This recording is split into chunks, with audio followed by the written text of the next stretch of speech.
Hello, my name is Sandro Sebastian, and I'm the head of the publishing company Boys Bleed. We publish mostly fiction of a young adult fashion, short novel between 30 and 40-ish pages. I don't feel the need to keep you here all day. The name of the company, of course, is derived from my self-published title, Boys Bleed. A fantasy adventure novel with illustrations done by me, Sandro Sebastian, as all the company's titles are.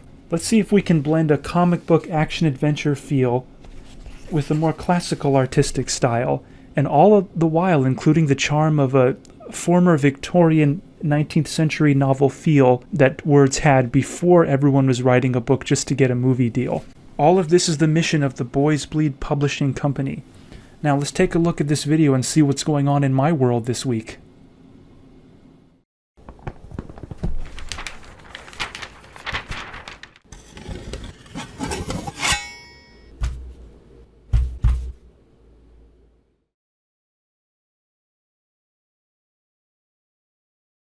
Do you ever feel like you're just wandering, Sandro Sebastian?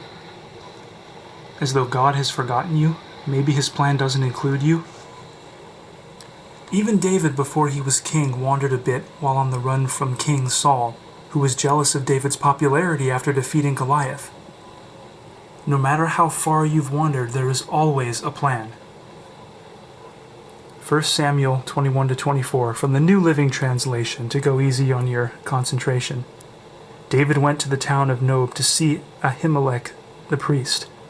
Ahimelech trembled when he saw him. "Why are you alone?" he asked. "Why is no one with you?" "The king has sent me on a private matter," David said. "He told me not to tell anyone why I'm here. I have told my men where to meet me later.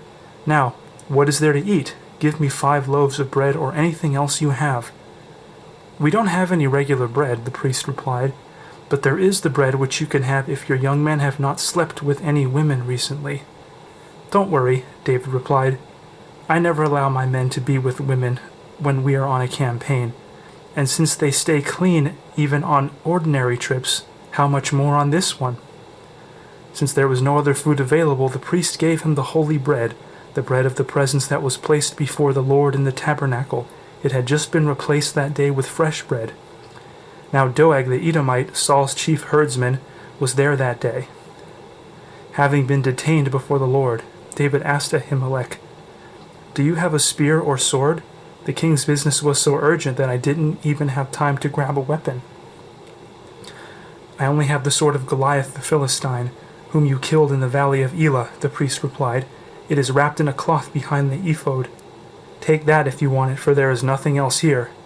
"There is nothing like it," David replied. "Give it to me." So David escaped from Saul and went to King Achish of Gath. But the officers of Achish were unhappy about his being there. "Isn't this David, the king of the land?" they asked. "Isn't he the one people honor with dances, singing, 'Saul has killed his thousands and David his 10,000s'? David heard these comments and was very afraid of what King Achish of Gath might do to him. So he pretended to be insane, scratching on doors and drooling down his beard. Finally, King Achish said to his men, "Must you bring me a madman? We already have enough of them around here. Why should I let someone like this be my guest?" So David left Gath and escaped to the cave of Adullam. Soon his brothers and all his other relatives joined him there. Then others began coming, men who were in trouble or in debt or who were just discontented, until David was the captain of about 400 men. Okay, Sandro, so all this wandering you're saying is part of God's plan. But God's plan has nothing to do with my little activities I rely on to feel cute about myself. That's my God, my religion, my little job, my little income, the cute little person I have sex with, all my little routines to help me feel cute about myself. There's no plan beyond that. That's all I need to worship. Later, David went to Mizpeh in Moab, where he asked the king, "Please allow my father and mother to live here with you until I know what God is going to do for me." So David's parents stayed in Moab with the king during the entire time David was living in his stronghold. One day the prophet Gad told David, "Leave the stronghold and return to the land of Judah." So David went to the forest of Hereth. The news of his arrival in Judah soon reached Saul. At the time, the king was sitting beneath the tamarisk tree on the hill at Gibeah, holding a spear and surrounded by his officers. "Listen here, you men of Benjamin," Saul shouted to the officers when he heard the news. "Has that son of Jesse," meaning David, "promised every one of you fields and vineyards? Has he promised to make you all generals and captains in his army? Is that why you have conspired against me? For not one of you told me when my own son made a solemn pact with the son of Jesse. You're not even sorry for me. Think of it. My own son encouraging him to kill me, as he is trying to do this very day." Then Doeg the Edomite, who was standing there with Saul's men, spoke up. "When I was at Nob," he said, "I saw the son of Jesse talking to the priest, Ahimelech, son of Ahitub. Ahimelech consulted the Lord for him. Then he gave him food and the sword of Goliath the Philistine. King Saul immediately sent for Ahimelech and all his family, who served as priests at Nob. When they arrived, Saul shouted at him, 'Listen to me, you son of Ahitub.' 'What is it, my king?' Ahimelech asked. 'Why have you and the son of Jesse conspired against me?' Saul demanded. 'Why did you give him food and a sword? Why have you consulted God for him? Why have you encouraged him to kill me, as he is trying to do this very day?' 'But sir,' Ahimelech replied, 'is anyone among all your servants as faithful as David, your son-in-law? Why, he is the captain of your bodyguard and a highly honored member of your household.' This was certainly not the first time I had consulted God for him. May the king not accuse me and my family in the matter, for I know nothing at all of any plot against you.' 'You will surely die, Ahimelech, along with your entire family,' the king shouted, and he ordered his bodyguards, 'Kill the priests of the Lord, running away from me, for they are allies and conspirators with David. They know he was running away from me, but they didn't tell me.' But Saul's men refused to kill the Lord's priests. Then the king said to Doeg, 'You do it.' So Doeg the Edomite turned on them and killed them that day, 85 priests in all, still wearing their priestly garments. Then he went to Nob, the town of the priests, and killed the priests' families, men and women, children and babies, and all the cattle, donkeys, sheep, and goats." "Oh no, not the cattle, donkeys, sheep, and goats. Now you've gone too far. I'm a vegetarian. I see animals as little furry versions of people, like in Disney movies. I don't bother with deciding where animal nature stops and human begins. Just like a feminist who doesn't bother with where one gender's identity stops and the other begins. Because what could possibly go wrong?" Only Abiathar, one of the sons of Ahimelech, escaped and fled to David. When he told David that Saul had killed the priests of the Lord, David exclaimed, "I knew it. When I saw Doeg the Edomite there that day, I knew he was sure to tell Saul. Now I have caused the death of all your father's family. Stay here with me and don't be afraid. I will protect you with my own life, for the same person wants to kill us both." Then David goes to a town called Keilah and saves it from invaders, but God warns David that the town of Keilah will sell him out to Saul. 1 Samuel 23:13. So David and his men, about 600 of them now, left Keilah and began roaming the countryside. Word soon reached Saul that David had escaped, so he didn't go to Keilah after all. Now David stayed in the strongholds of the wilderness and in the hill country of Ziph. Saul hunted him day after day, but God didn't let Saul find him. One day near Horesh, David received the news that Saul was on the way to Ziph to search for him and kill him. Jonathan went to find David and encouraged him to stay strong in his faith in God. "Don't be afraid," Jonathan reassured him. "My father will never find you.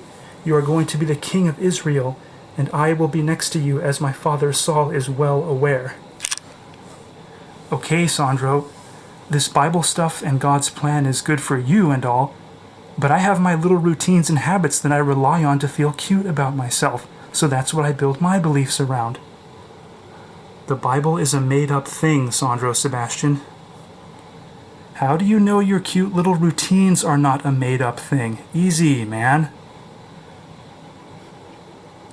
So the two of them renewed their solemn pact before the Lord. Then Jonathan returned home, while David stayed at Horesh. But now the men of Ziph went to Saul in Gibeah and betrayed David to him. "We know where David is hiding," they said. "He is in the strongholds of Harish on the hill of Hakilah, which is in the southern part of Jeshimon. Come down whenever you're ready, O king, and we will catch him and hand him over to you." "The Lord bless you," Saul said. "At last someone is concerned about me. Go and check again to be sure of where he is staying and who has seen him there, for I know that he is very crafty. Discover his hiding places and come back when you are sure. Then I'll go with you, and if he is in the area at all, I'll track him down, even if I have to search every hiding place in Judah." So the men of Ziph returned home ahead of Saul. Meanwhile, David and his men had moved into the wilderness of Maon in the Arabah valley south of Jeshimon. When David heard that Saul and his men were searching for him, he went even farther into the wilderness to the great rock, and he remained there in the wilderness of Maon. But Saul kept after him in the wilderness. Saul and David were now on opposite sides of a mountain. Just as Saul and his men began to close in on David and his men, an urgent message reached Saul that the Philistines were raiding Israel again. So Saul quit chasing David and returned to fight the Philistines. Ever since that time, the place where David was camped has been called the Rock of Escape. David then went to live in the strongholds of En-Gedi. After Saul returned from fighting the Philistines, he was told that David had gone into the wilderness of En-Gedi. So Saul chose 3,000 elite troops from all Israel and went to search for David and his men near the rocks of the wild goats. At the place where the road passes some sheepfolds, Saul went into a cave to relieve himself. But as it happened, David and his men were hiding farther back in that very cave. "Now's your opportunity," David's men whispered to him. "Today the Lord is telling you, I will certainly put your enemy in your power to do with as you wish." So David crept forward and cut off a piece of the hem of Saul's robe. But then David's conscience began bothering him because he had cut Saul's robe. He said to his men, "The Lord forbid that I should do this to my lord the king. I shouldn't attack the Lord's anointed one, for the Lord himself has chosen him." So David restrained his men and did not let them kill Saul. After Saul had left the cave and gone on his way, David came out and shouted after him, "My lord the king!" And when Saul looked around, David bowed low before him. Okay, now that we're face to face, let's get this sorted out. Then he shouted to Saul, "Why do you listen to the people who say I am trying to harm you? This very day you can see with your own eyes it isn't true, for the Lord placed you at my mercy back there in the cave. Some of my men told me to kill you, but I spared you, for I said, I will never harm the king, he is the Lord's anointed one. Look, my father, at what I have in my hand. It is a piece of the hem of your robe. I cut it off, but I didn't kill you. This proves that I am not trying to harm you, and that I have not sinned against you, even though you have been hunting for me to kill me. May the Lord judge between us. Perhaps the Lord will punish you for what you are trying to do to me, but I will never harm you. As that old proverb says, from evil people come evil deeds. So you can be sure I will never harm you. Who is the king of Israel trying to catch anyway? Should he spend his time chasing one who is as worthless as a dead dog or a single flea? May the Lord therefore judge which of us is right and punish the guilty one. He is my advocate, and he will rescue me from your power." So as the story goes, Saul lets David live right then and there, but Saul is later on overthrown by invaders in his homeland, and several kings later, David ascends. There either is a plan or there isn't. Everyone has to decide at some point. For all your planning and strategy and maneuvering, God might deliver your enemies as easily as one of them going into a cave to take a piss. Gotta love the way the Lord works.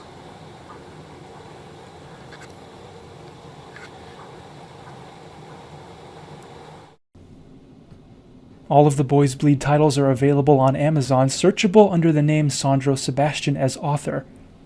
Follow the link provided for a trailer describing the Boys Bleed YouTube channel Full episodes of literary analysis and readings